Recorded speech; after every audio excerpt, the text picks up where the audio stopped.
Hey everybody, welcome back to Video Game. So today we're doing a series on the MiSTer FPGA DE10 Nano project, and now I'm going to be doing a video that a lot of people have been asking about because pretty much every Sega Saturn video I do, I get a lot of questions and recommendations for different controllers. So I'm going to go over all of the controllers I love for the Sega Saturn core because this thing is getting very close to prime time, but you need to have that 6-button controller to get the real Sega Saturn feel. So I'm going to talk about original controllers, aftermarket controllers, and even some arcade sticks because there's a lot of different ways to play Saturn, and there's so many different amazing games to play on the core. You want to make sure your control scheme is correct because it's going to be the best way to play.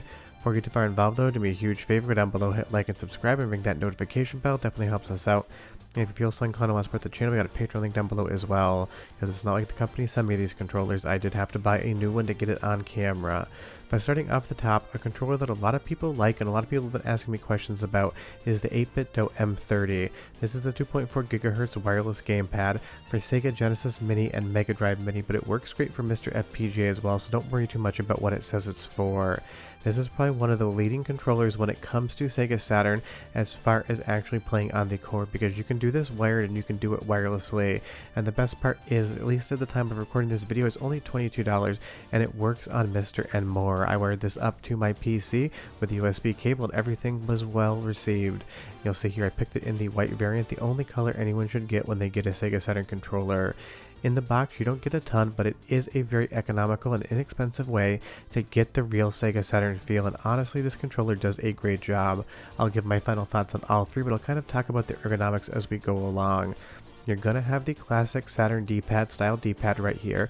You're going to have your 6 face buttons with the appropriate controllers, and you'll also obviously have a start button. The triggers up top definitely have a completely different feel than a real Sega Saturn controller. They're reliable, but they don't have that click, and you get enough face buttons here outside of the game that you're going to be able to control your MiSTer menus. This is always going to be an important aspect, having enough buttons to play the cores as well as control the on-screen display. And I would say this thing definitely excels at pretty much every single Sega Saturn game you can throw at it.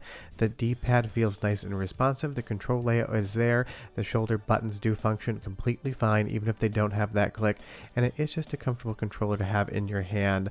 I really prefer the D-pad on this one for 3D games as well. There's just something about how it rocks and feels that gives me a really good feeling as far as playing 3D games are concerned, and I will have a video specifically on analog inputs for Sega Saturn once the snack adaptations get a little bit more buttoned up, because I say analog isn't perfect yet, but I will talk about that in a future video.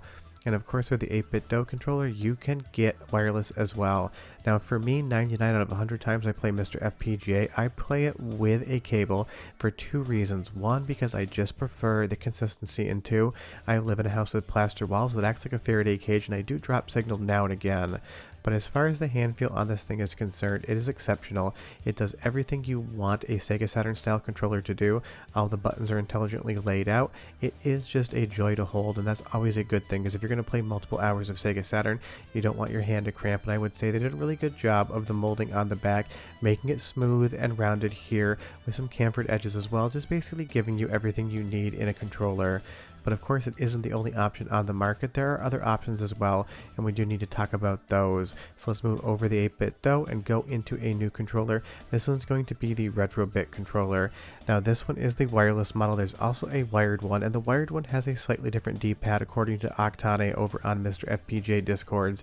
If you've never seen his channel, the dude is a shmups genius.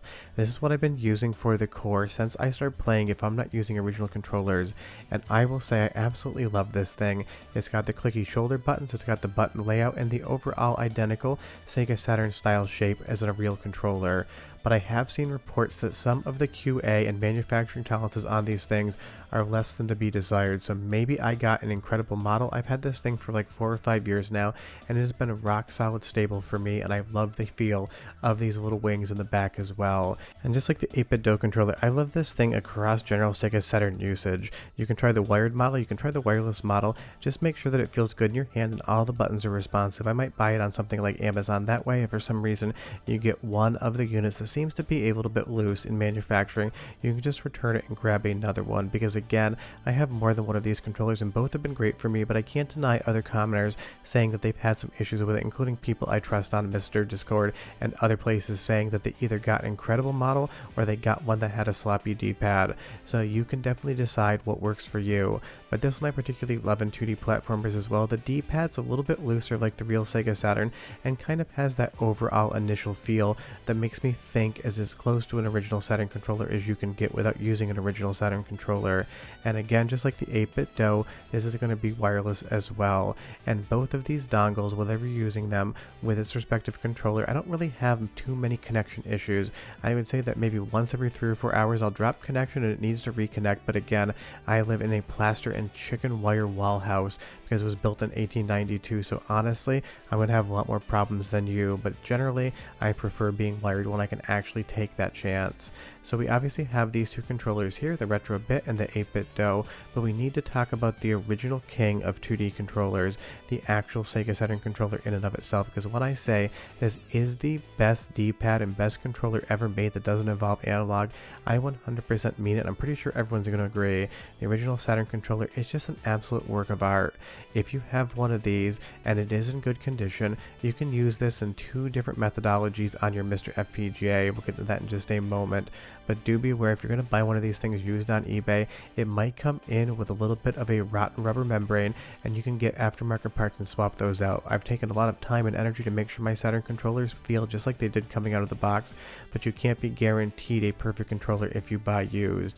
And of course, we can use this with MiSTer Add-ons Reflex Adapt with an adapter into USB, and we can also use a snack adapter to go directly into the core in and of itself. So we have options as well. The difference here is that you're not going to be able to control the on-screen display either way because you don't have enough buttons, and in Snack's variety, you can't actually use the on-screen display via Snack. But these are 3 excellent choices as far as the core is concerned. I would say obviously my preferred is going to be the original controller if it's in good shape. The best all-rounders are going to be the 8-bit DOE, and the controller that feels closest to Saturn but does have some flaky issues out there is going to be the Retro Bit. But these 3 controllers are 3 awesome options, and whatever you're doing out there, if you're trying to play Sega Saturn with a 4-face button controller and using the shoulders or triggers as the 5th and 6th buttons, stop doing that. I'm not saying I'm mad at you, I'm just saying it's going to be a lot better experience. But let's talk about stuff like fighting games, because as good as these 3 controllers are, honestly, a fighting game, if it's not using the shoulder buttons, wants an arcade stick. Even on Saturn games that are arcade ports, you can do a lot better than any sort of controller. That's what I always recommend to people. There is a lot of games that benefit from an arcade stick, even ones that you wouldn't expect to. But fighting games that aren't using the shoulder buttons, an arcade stick is definitely my de facto go-to choice. And for that, you can basically pick any 6-button arcade stick you want out there. Don't go with 4-face buttons because the fighting game may use all 6. I use a Neo Geo Pro stick that I modified with arcade parts. You can go Sanwa, you can go Famitsu, you can do whatever you want. Those last 2 buttons there haven't changed out yet because I ran out of the color and do need to order those.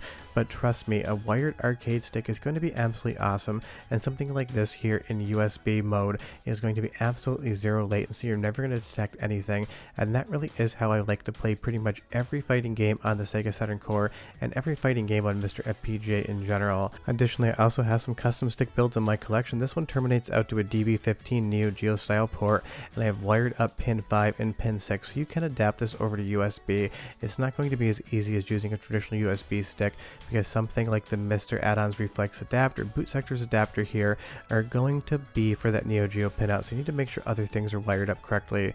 When you do that, you can go USB in, and with boot sectors, you can even go wireless. The point I'm trying to make here is just that if you want to play arcade games on Sega Saturn, you should maybe think about using an arcade stick, because it really does add a ton of life to the overall experience. And trust me, it's not just fighting games that really benefit from using an arcade stick, USB or otherwise, whatever you want to bring over with a 6-button setup. But don't limit yourself to an arcade stick just for fighting games. Something like Bubble Symphony here originally came out on the Taito F3 arcade board, and it absolutely plays better with an arcade stick. And there's so many other games on Sega Saturn where I just think an arcade stick is my preferred way to play. You don't have to use one, but I just don't want you to think the controllers are the end-all be-all of the Sega Saturn core. Arcade sticks are definitely useful in a ton of different means. But that's kind of the controller shootout here. You guys have been asking for a video on different control options, and these are the 3 that I recommend. Adapting the original Sega Saturn controller over either via MiSTer Add-on's Reflex Adapt or Snack Adapter, using the 8-bit DOE M30, and just realizing that while super reliable, I personally don't like the shoulders. I think the D-pad feels slightly different, or using the Retrobit controller and knowing that you're going to get either an amazing model or something with slight flaws. We're sure that if you have any questions, leave them down below, but we're done. Bye bye.